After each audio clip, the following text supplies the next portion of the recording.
항상 해결되지 않는 문제였거든요. 이 사랑의 하나님, 자비의 하나님과 공의의 하나님이 너무 대치되는 거예요. 이런 일이 일어나는데 하나님이 공의로 와? 이렇게 하시는 하나님이 사랑의 하나님이야?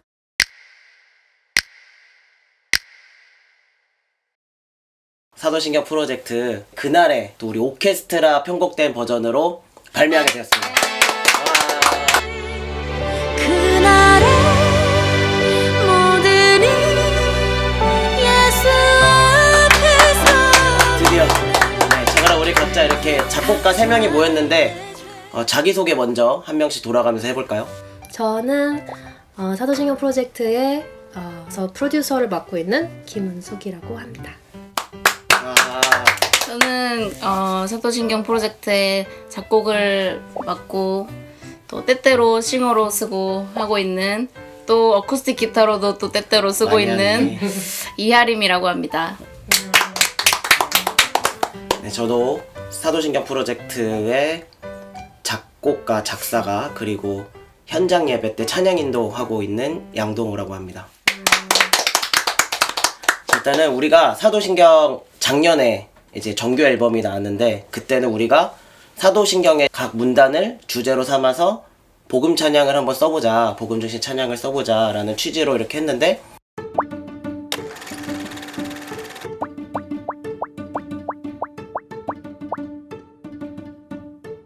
그날에가 어떤 주제였죠? 심판에 관한 주제였는데 그거를 누가 담당했었죠? 저요. 네, 우리 또 담당했으니까 처음에 그 심판이라는 게 사실은 되게 어려운 주제잖아요. 저도 한 10몇 년 찬양 인도하면서 심판에 대한 곡을 거의 못 들어본 것 같은데 어려운 주제 몇 개 있었잖아요. 동정녀 마리아도 맞아요. 되게 어려웠고 맞아요. 심판도 어려웠고 그래서 약간 빅2, 3가 있었는데 그 중에 그래도 제일 어려운 건 심판. 심판이었다. 자, 그 주제가 됐을 때 당시의 심정을 그 왜 하겠다 그랬어 그때. 그때 의욕이 넘쳤고 그러니까 레퍼런스가 사실 있을 줄 알았죠. 많은 레퍼런스를 또 이제 찾고 하다가 이거 어려운 거다라는 거를 깨달았던 것 같아요. 처음에는 그냥 내가 생각하는 하나님의 심판을 이제 느끼는 대로 써보고 하면 어렵지 않겠다라는 생각이 있었고 또 이제 성경이 있으니까 그냥 성경의 말씀을 근거로 한번 진행을 해보자라고 했으니까 이렇게 어렵다고 생각은 안 했다가 사실 듣는 사람이 불특정 다수잖아요. 뭐 어떤 사람이 듣게 되고 고백하게 될지 모르기 때문에 심판을 대하는 사람들의 그런 믿음의 상황이나 이게 다 다르기 때문에 어떤 고백을 담아야 되나 이런 게 힘들었던 것 같아요. 그래서 제 레퍼런스를 막 찾으려고 하는데 너무 안 나오는 거예요.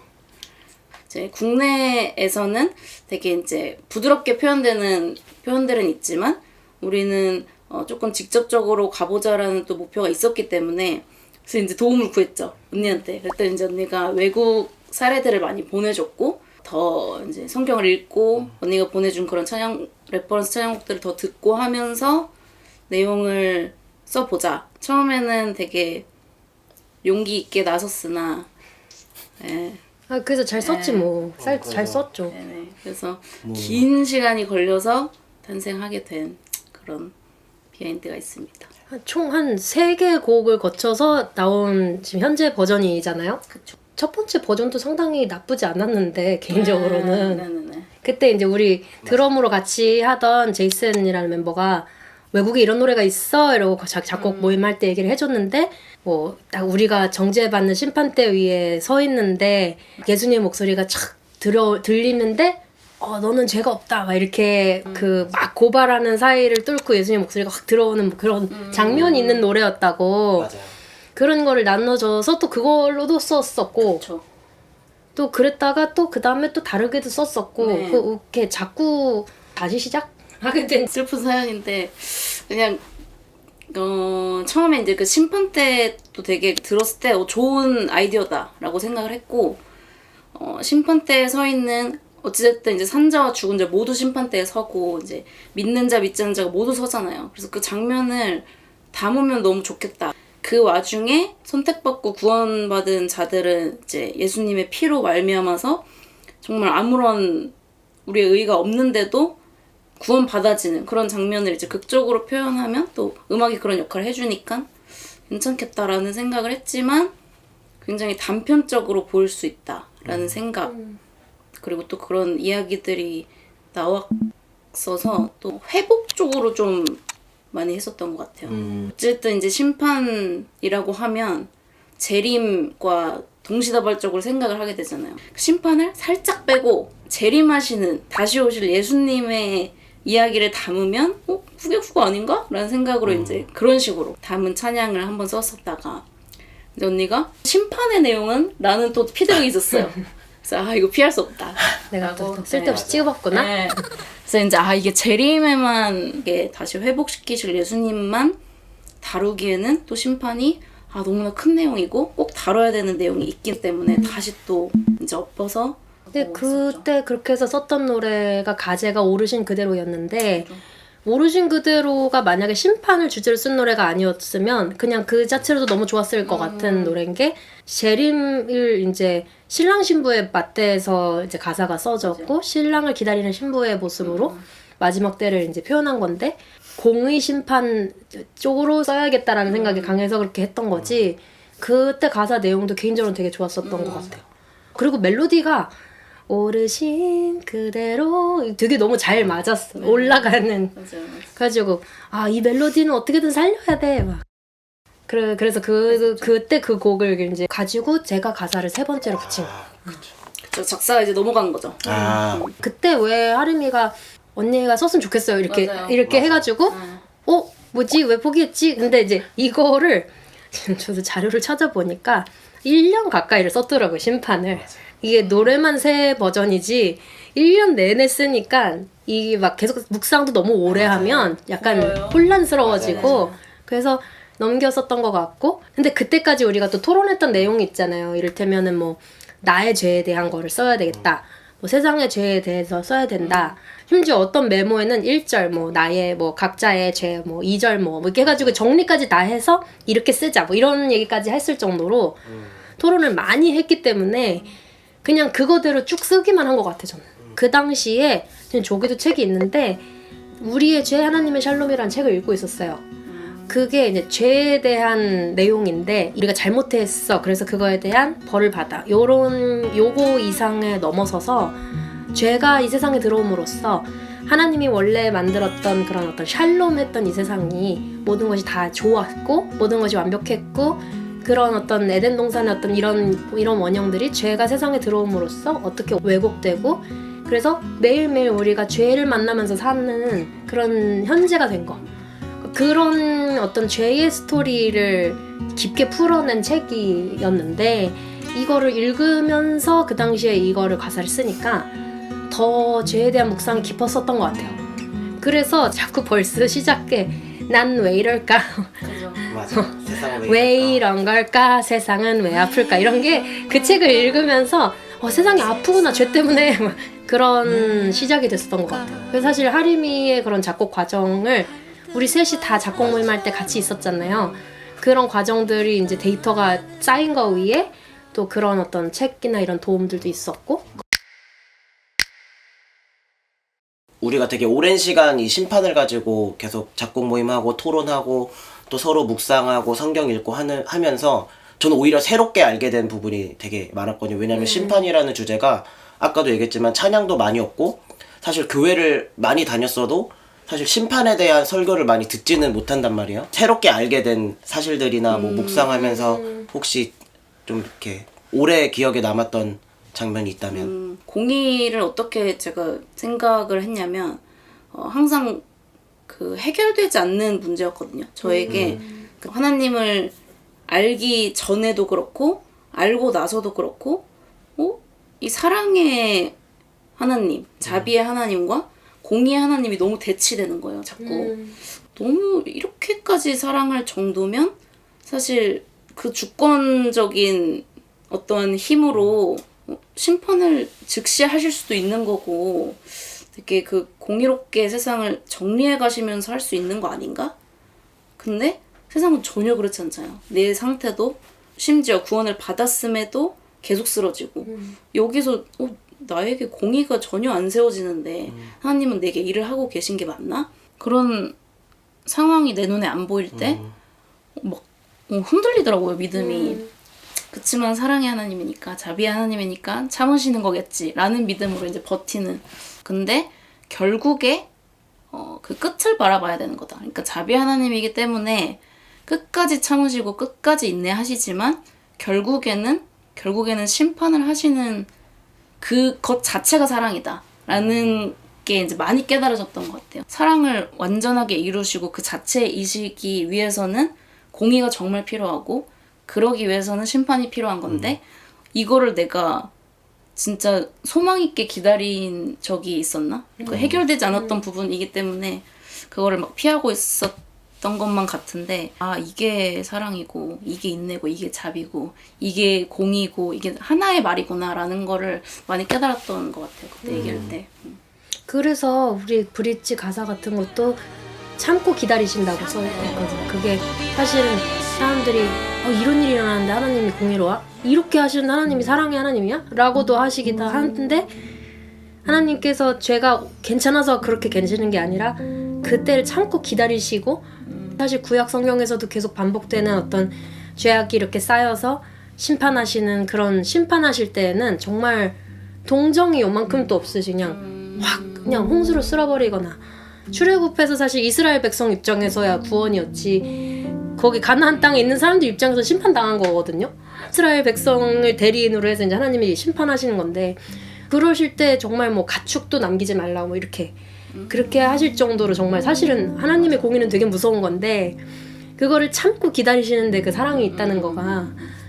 그래서 사실 저는 가사 쓰면서 그 참고 기다리시네를 쓸 때랑 또 한 군데는 뭐 내세울 것 없는 죄인을 어찌하여 구원하신 걸까, 공의의 주 하나님, 이런 나를 왜 구원하셨는가를 우리가 생각할 때 그냥 사랑의 하나님이고 자비 하나님이어서 그래 라고만 우리는 늘 얘기를 하는 것 같아요. 근데 공의의 하나님이신 그분이 나를, 죄인인데 나를 구원하시기로 결정하신 거가 확실히 더 강력한 역설인 것 같아요. 그래서 이 공의의 주제를 우리가 좀 더 많이 얘기하고 또 들어야 되고 불러야 되고 또 그래야 된다고 생각해요.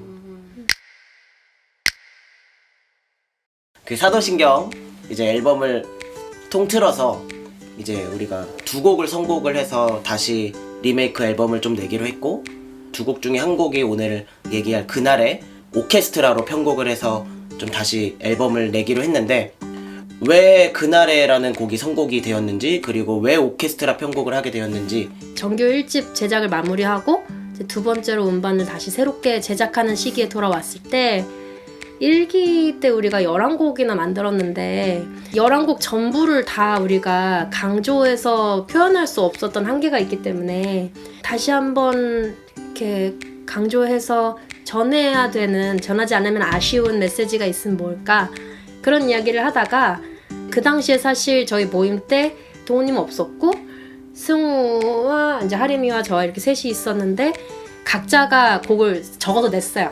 근데 그 중에 그날에가 많이 나온 곡 중에 하나였었고, 어떻게 보면은 뽑기 형태로 이제 다수결로 된 건데, 그냥 개인적으로는 그날에를 우리가 현장 예배 때 몇 번 했잖아요. 맞아요. 그때 되게 좋았어요. 저는 되게 좋았고, 죄에 대해서 이렇게 해결감을 갖게 하는, 그러니까 건강하게 해결감을 갖게 하는 그런 노래가 있어서 너무 다행이다는 생각했어요. 우리 앨범에서. 죄를 용서해 주셔서 너무 감사합니다 로 우리는 빨리 뛰어가는데, 어떻게 용서받은 거고 이 죄는 무엇이고 왜 나의 삶은 이렇고, 뭐 이런 이제 우리 현실과 진짜 맞닿은 이야기를, 이게 그래서 우리가 구원이 필요했던 거야, 그래서 예수님이 필요했던 거야를 할 수 있는 노래가 사실 사도신경 프로젝트 전체 미션이자 비전이기 때문에 그거를 가장 잘할 수 있는 노래이지 않을까? 그러면은 조금 더 사람들에게 들려줘야 되지 않나? 그런 생각을 해서 이제 그날을 사실 뽑은 거죠. 개인적으로 하림이가 작곡한 곡들의 멜로디가 다 너무 좋아요. 맞아요. 하림이가 작곡한 곡이 사도신경, 하늘에 오르신 주, 그날에 멜로디가 다 유려하게 흘러가는데 그냥 그게 터치하는 뭔가가 있어서 그게 가사를 이렇게 싹 도와주잖아요. 또 그날에라는 곡을 다시 하자 했을 때 그때 진짜로 그날에를 제가 좀 한번 좀 강하게 어필했던 것 같긴 해요. 그때. 맞아. 네. 근데 진짜 제가 써서가 아니라 언니가 썼어도 저는 그 노래가 되게 너무 좋았어서 저는 그냥 뭐 멜로디 이런 거 말고 진짜 가사가 너무 좋았어요. 비하인드로 막 말하기도 했었는데 언니한테 제가 맨 처음 이제 신앙을 갖고 처음으로 쓴 노래가 그날이랑 되게 비슷해요. 맞아요. 근데 심판에 대한 건 아니었고 제가 계속 해결되지 않는 게 공이라고 했잖아요. 그래서 그 노래도 이 악한 세상을 왜 그냥 두시는지 그런 거는 나는 믿을 수 없다. 그런 하나님은 있을 수 없다라는 되게 악한 고백으로 1절이 시작이 되고 2절에서는 내가 아무것도 한 것도 없는데 믿음을 주셔서 그 안 보이는 것들을 믿게 하신다라는 고백에 그런 찬양을 처음 썼었거든요. 그 그날에 제목이 개미의 고백. 개미의 고백. 그쵸. 그래서 개미가 인간의 그 고차원적인 생각을 솔직히 어떻게 이해하겠어요. 근데 저와 하나님의 그 갭이 그거보다 훨씬 크다고 생각을 했어요. 그래서 내가 이해하려고 했다. 믿어야 되는데 이해하려고 했다. 근데 뭐 제가 뭐 믿고 싶다고 믿어지나요? 근데 그 믿어지게 하시는 성령님을 제가 경험을 하니까 그게 엄청난 은혜였다라는 생각이 들었던 것 같아요. 그날에가 마치 그런 곡이었어요, 저한테는. 그래서 현장 예배할 때도 엄청 울었던 것 같아요, 그 노래 할 때. 우리 리허설 할 때도 뭐 왜 이런 걸까 하면 한숨. 난 왜 이럴까 하면 눈물. 그때 구원하시는 하나님도 정말 필요하고 너무 은혜가 되지만 결국 끝에 완성시키시는 그거를 사실 생각하고 계속 리마인드 하지 않으면 그냥 계속 쓰러지는 것 같긴 해요. 그냥 궁극적인 힘을 얻을 수 없는 느낌? 결국에 우리가 계속해서 소망해야 되는 거 하나님 저 너무 힘드니까 이번 뭐 상황을 뭐 해결해 주시고 이런 기도보다는 결국 끝이 정해져 있잖아요. 끝을 마라톤이라 치면 그 끈을 이렇게 찍고 정말 통과하는 그 장면을 우리가 계속 기억하지 않으면 뛰는 의미도 없어지고 계속 무기력해지는 것 같더라고요. 신앙생활에 있어서. 그 끝을 계속 보면서 갈 때 우리의 신앙에 의미가 있어지고 힘을 얻게 되고 우리 다 같이 갈 수 있고 그제서야 또 진짜 우리가 형제자매다라는 것도 또 깨달을 수 있고 그래서 그 끝을 계속 리마인드하지 않은 차원에서 그 곡을 꼭 알리고 싶었던 마음이 좀 근데 이거를 이제 어떻게 편곡하느냐를 놓고 풀까요? 스트라라며 세상에 북쪽나는 일이거든요. 그거에 대해서 해명을 한번 해볼게요. 좋아요. 그게 뭐냐면 난 왜 이럴까 이렇게 넘어질까 매일 반복되는 죄와 난 씨름 안에 내